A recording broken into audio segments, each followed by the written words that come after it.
Hello and welcome to Closer Walk Catholic Communications.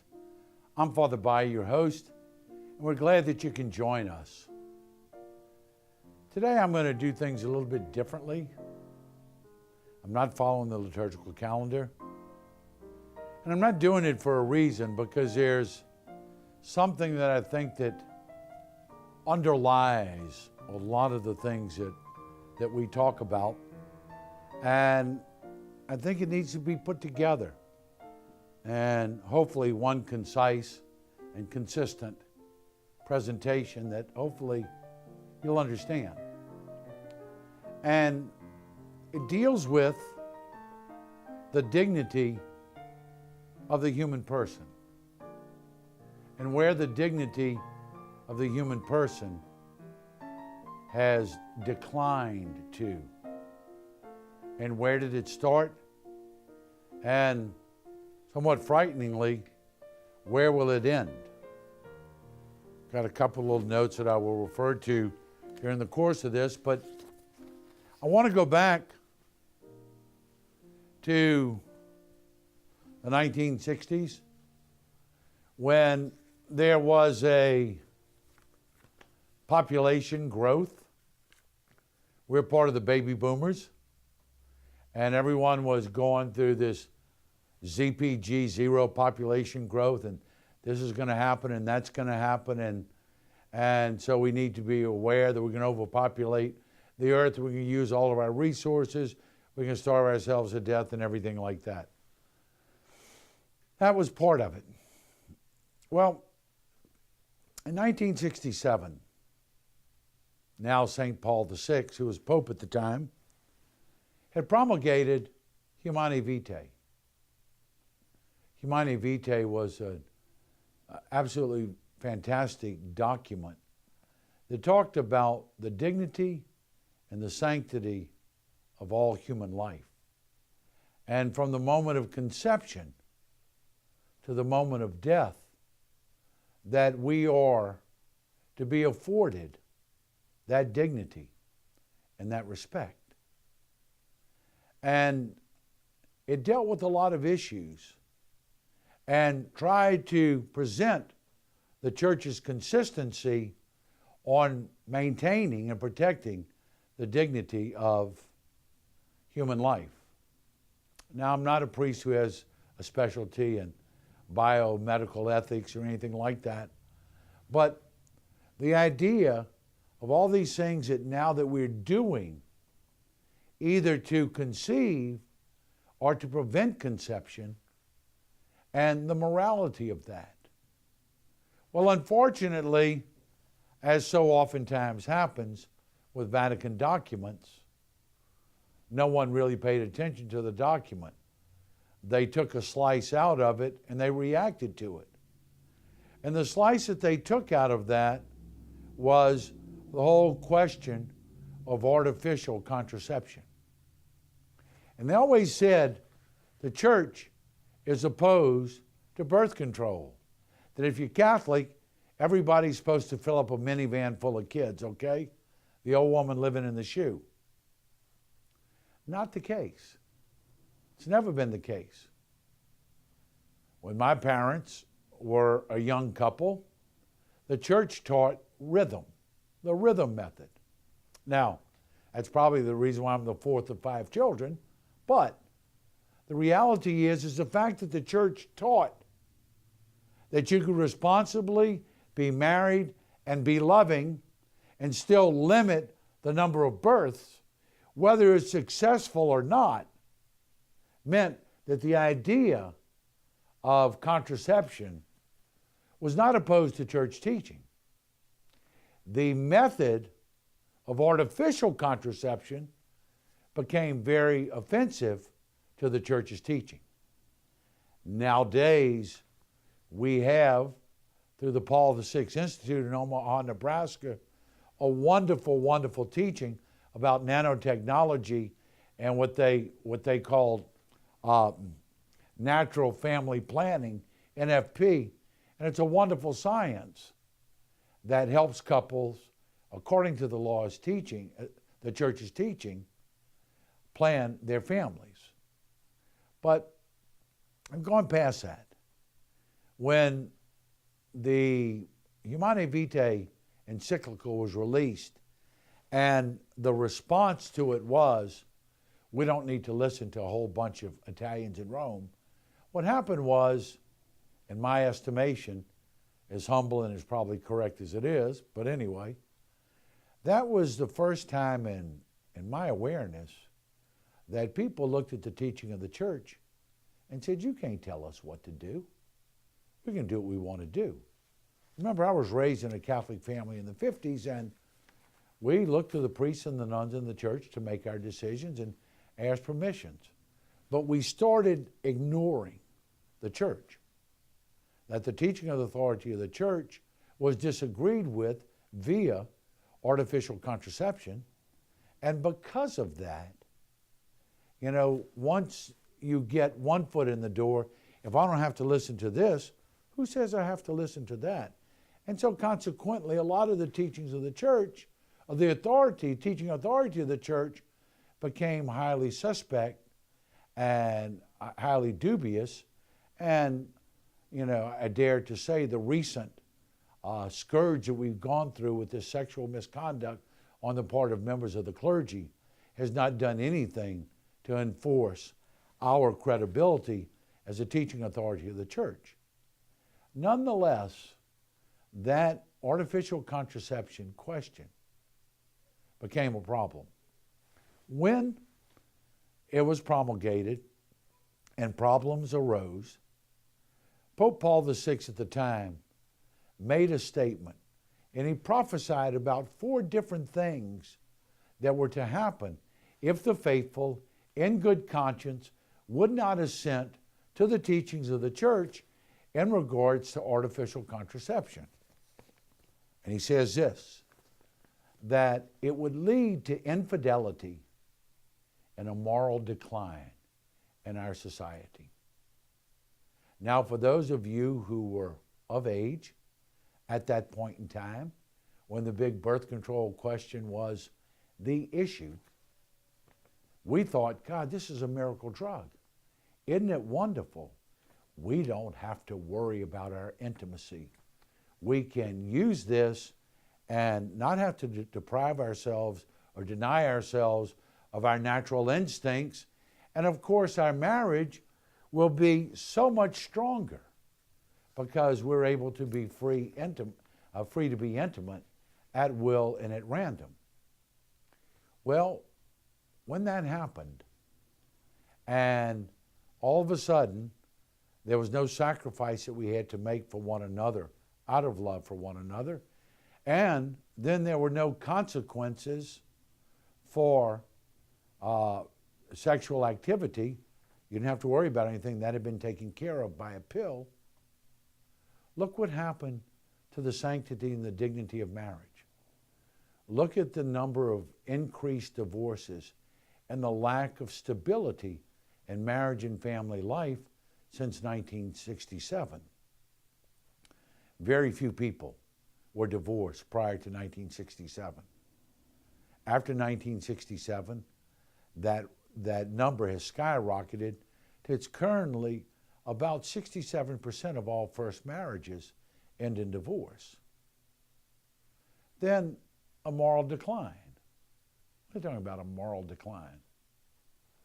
Oh, moral decline about things that we consider moral or things that we consider, sexually appropriate or in teaching with God's law. I mean, do you understand during that time that on our television shows, they wouldn't let a woman wear pants?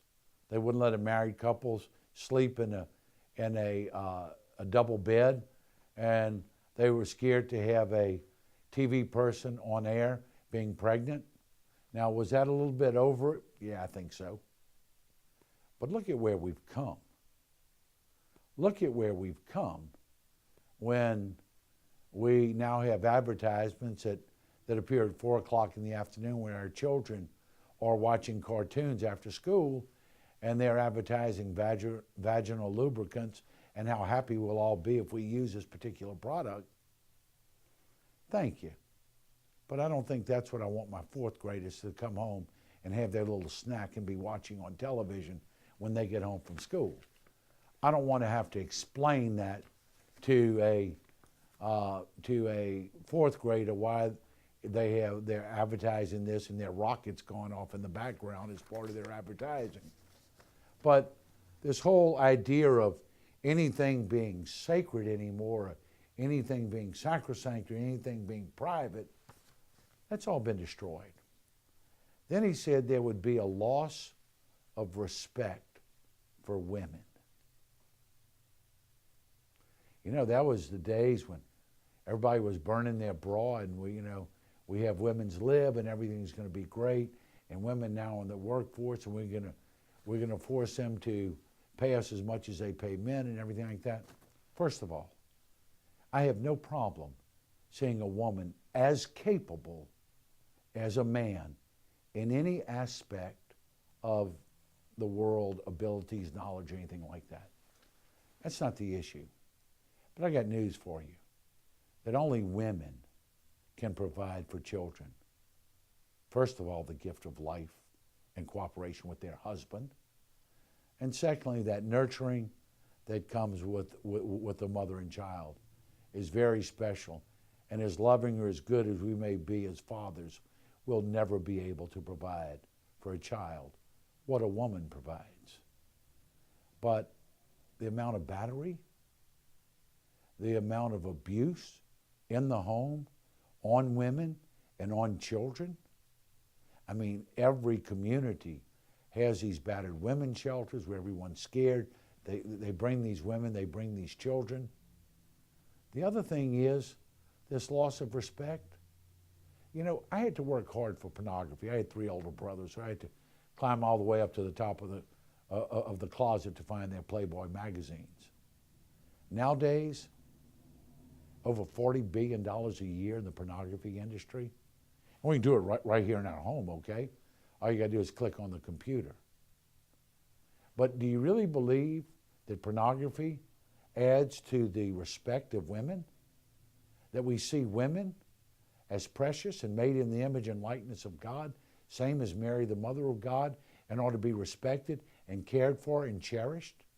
Do you really think we see women that way? Pornography doesn't promote that. They're no one's daughter. They're no one's sister. They're not a child of God. We don't look at pornography and say, I wonder whether or not they've made their confirmation. We look at them as something that can secondarily give us pleasure. A loss of respect for women. And 95% of all pornography is geared towards men, be it heterosexual or homosexual. The women don't have a pornographic market. Women have Danielle Steele novels, okay? They're emotional, men are visual. The whole idea is that we're catering towards a notion of a woman that the only thing she's good for is to give me pleasure. How sad, how destructive is that? And that notion of a woman being only good for a man's pleasure, which is what pornography promotes, has far-reaching consequences throughout our society. And I've got to stop here because we have to take a break, and I want to go further with this thought. But we'll be back in just a moment. Stay with us. Thank you for joining us here at Closer Walk Catholic Communications. More than ever, we feel that there's a great need to offer an alternative voice to mainstream media. Oftentimes, the voices that we hear and the lessons that we learn in the morals of the story are immoral at best. The need for us to offer the gospel message with great clarity and great charity is greater than ever in today's society. So we thank you. We thank you for all the support you give us here. First of all, we need your prayerful support, because without the gift of prayer, we do nothing. Without the gift of the Holy Spirit and God's grace, we do nothing. Secondly, we're donor-driven. We need your support. We need your prayerful support. We need your financial support. Everything that you do for us, all money goes towards spreading the gospel message. Thank you for all that you do, and God bless you and keep you always. Hello, and welcome back to Closer Walk Catholic Communications. I'm Father Bai, your host. And as I said in the first segment, we're doing things a little bit different. We're talking about the changing climate in our society and how it affects the dignity of the human person and what it means. I just gone through the second prediction of Pope Paul VI that would come if we ignored the teachings of Humanae Vitae, and that was a loss of respect for women. And I was talking about the pornography industry. Then the third thing is he said there would be an abuse of power. What do you mean by that? Well, now that we can control what we want, then we can start to force it and legislate it. You may or may not know this, but the mother, the foundress, the godmother of artificial contraception was a lady by the name of Margaret Mead, who met with Joseph Mengele, who was Adolf Hitler's primary physician who did all the experimentations on creating the great race. And the reason for artificial contraception was Margaret Mead thought that there were too many blacks, too many Catholics, too many Jews, and too many Slavs being born in this country. And if we can limit their birth, we can maintain our white Anglo-Saxon Protestant superiority. But if you let these blacks, Catholics, Jews, and Slavs keep breeding, they're going to one day take us over. That was the whole purpose for it. Well, you know what? And you know, worldwide, we've become a contraceptive society. Everyone in first world countries has embraced it as a really good thing.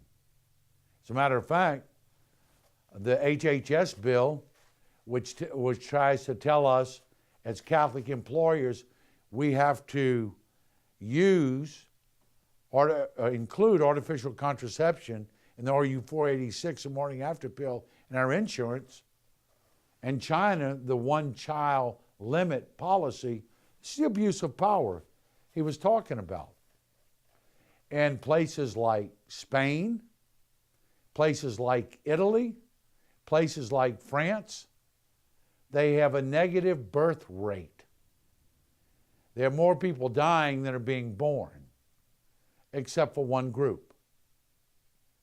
In Europe, Muslims are outbreeding 6-1, and in this country, 6-2, Muslims are being born to other religions.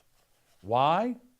Because we think we're enlightened, and we don't need to have all these children. We want our boy, want our girl, want our tubal ligation, our vasectomy, and we can live the type of life that we want to live. So the idea of the abuse of power. Then, the fourth thing that he talked about was unlimited dominion. When mankind got to the point that they think they're in charge of the world and what happens, and it is no longer up to God to decide, we have the dominion, we have the power. And so what do we have? We have people who are now talking about euthanasia. Old people, they suffer. It costs too much money. Their care is just unreasonable. They shouldn't have to suffer. They shouldn't have to suffer. Man should make the decision, not God. And therefore, we think we can take the lives of our unborn. We can take the lives of our elderly. We're in charge. God's law does not govern what we do. Our convenience and our druthers is what governs how we legislate, and God's law is not part of that. Well, let me tell you, all of this undercuts a notion of the human person and it breaks them into three different categories. We see human life as a matter of pleasure, as a matter of profit, or as a matter of possession. Those three categories. Oh, aren't you getting a little dramatic here? Do you realize there's between 35 and 40 million active slaves in the world today? Do you know that? This human trafficking, we have more slaves today in the third millennium than we had in the 400 years combined of the African slave trade. 90% of them are sold into the sex trade. Right now, human trafficking of persons is the second largest moneymaker in the world behind the sale of arms, weapons. It used to be third behind the sale of illegal drugs. But you can only sell a drug once. You can sell a young child 3, 4, 5, 10 times a night. And we have 35 to 40 million slaves in the world today. And so that is the profit, that is the pleasure, that is the possession. We have organized traffickers. Oftentimes they're great mafia groups from all over the world, whether it be Chinese, whether it be Russian, whether it be Albanian. We have mafias who control the trafficking. When we have large sporting events, Super Bowl, the World Cup, the college playoffs, these people are trafficked in. It's an all-male environment usually. And so we want to entertain the troops, right? We're trafficking human beings. And so when you look at that, and this is the underbelly of society that no one really sees, but we don't look at people as human beings. Profit, pleasure, or possession. And so when we now have our young kids in high school, we'll have kids 14, 15, 16 years old addicted to pornography. That's become their idea of what, the gift of human sexuality is all about. How do you ever conceive that a child who is raised on that is going to one day be able to have a healthy, loving, life-giving, intimate relationship with another person? Can't be done. Not if that's their idea of human sexuality. You take it a little bit further. And I was a kid who played sports. And I was in the locker room, and I heard all the guys talking about this one, that one, and the other one. Oh, I'd love to jump her bones. Oh, she does this, she does that. And kids talk like that. And now we end up, we having things that we call friends with benefits, which simply means we are people who know each other, and we entertain each other with, sexual acts. That's how we do it. Friends with benefits. Or the great hookup culture. And all these different ideas devaluate. When you simply see someone, this is a person I get together with, and we do whatever sexually, that's not someone's daughter. That's not a child of God. That's not someone made in the image and likeness of God whose ultimate goal is to be in the presence of God for all eternity. They just become someone who gives me pleasure. And what's the problem? They want to do it. I want to do it.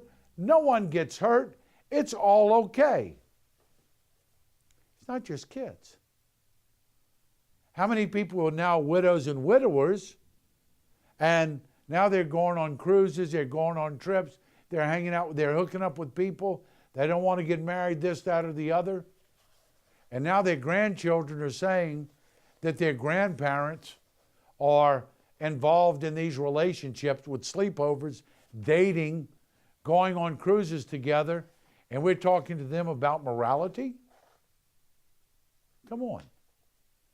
And what about the parents who are nowadays thinking it's a good thing to give your high school senior daughter breast implants for graduation.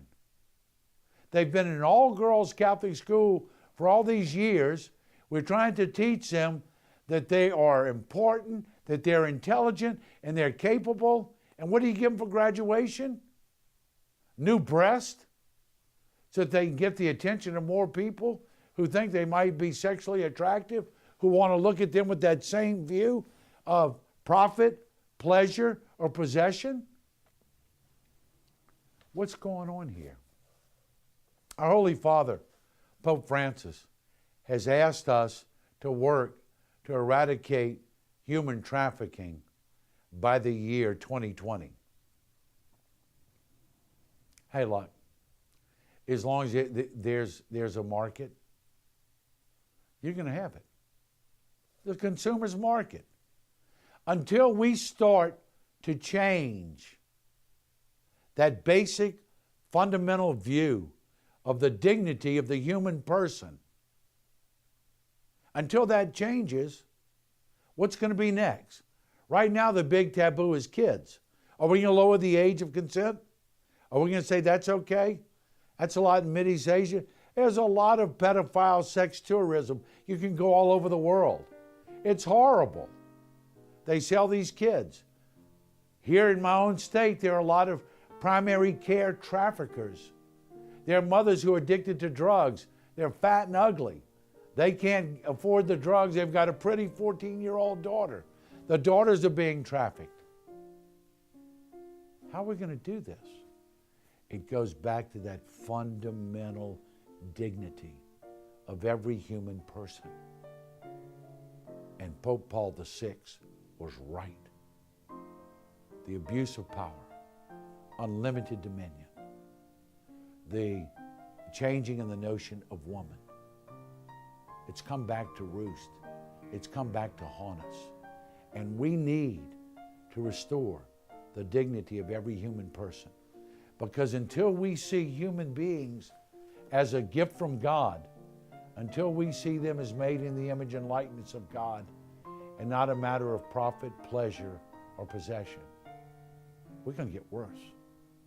We have gotten worse. We are getting worse. We change it. We go back to God, and we let God change our hearts and minds. Our dignity is no less, but our vision is dimmed. Thank you for being with me. Thank you for putting up with this. I believe it wholeheartedly. May each day bring you closer in your walk with the Lord. God bless you.